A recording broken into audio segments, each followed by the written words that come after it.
চারিদিকে থই থই পানি, যেদিকে চোখ যায় সেখানে কোমর সমান জল। বানের পানিতে ভাসছে ঘরবাড়ি, স্কুল, মসজিদ সহ সকল স্থাপনা। কোথাও কিছুটা পানি কমেছে, কোথাও আবার উন্নতি নেই। বানবেতর জীবনযাপন করছেন বন্যা কবলিতরা। বন্যার্তদের উদ্ধারে বিভিন্ন সহযোগী সংগঠন, সেনাবাহিনী কাজ করলেও এখনও বিপর্যয়ের মধ্যে সেখানকার মানুষজন। ফেনী, নোয়াখালী, লক্ষ্মীপুর, কুমিল্লা সহ দেশের বিভিন্ন জেলার মানুষের দুর্ভোগে মন কাঁদছে জাত, ধর্ম, বর্ণ নির্বিশেষে সবার।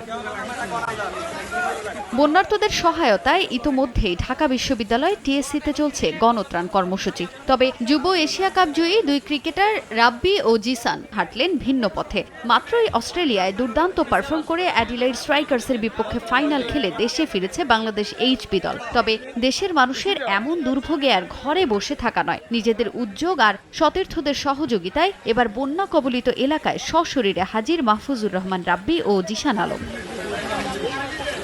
দুর্গত এলাকা কুমিল্লার ১৪ গ্রামের ধোরকড়ায় শুকনো খাবার, পানিসহ ত্রাণ নিয়ে হাজির এই দুই ক্রিকেটার। সেখানে উপস্থিত হতে না পারলেও সতীর্থদের মাধ্যমে সহযোগিতা পাঠাতে পিছপা হননি আবু হায়দার রনি, রিপন মণ্ডলরা। স্থানীয় সামাজিক সংগঠন মিলেনিয়াম ফ্রেন্ডসের সহযোগিতায় বাড়ি বাড়ি গিয়ে ত্রাণ পৌঁছে দেন তারা। প্রত্যাশা, এই উদ্যোগে কিছুটা হলেও ঘুঁচবে মানবেতর জীবনযাপন করা বন্যা কবলিতদের দুর্ভোগ। যেহেতু আমাদের দেশের এরকম একটা দুর্যোগ এসেছে, তো আমার কাছে মনে হলো যে না, কিছু একটা করা উচিত আমাদের থেকে।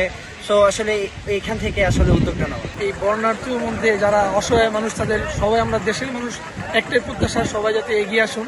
আরও অনেক মানুষের কাছে অনেকভাবে অনেক কিছু যাওয়া দরকার, খাবার পাচ্ছেন অনেকে, সবার দরকার যে তাদের হেল্প করা, সাহায্য করা।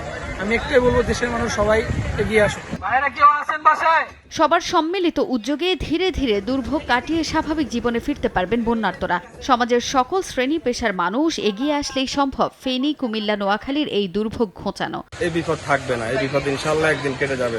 কিন্তু এই যে দুঃসময়গুলো আমরা সবাই যদি এগিয়ে আসি, মিলেনিয়াম ফ্রেন্ডস, সামাজিক সংগঠনগুলো আমরা যদি সবাই সাহায্য করি, তাহলে অবশ্যই মানুষ আরো বেশি উপকৃত হবে।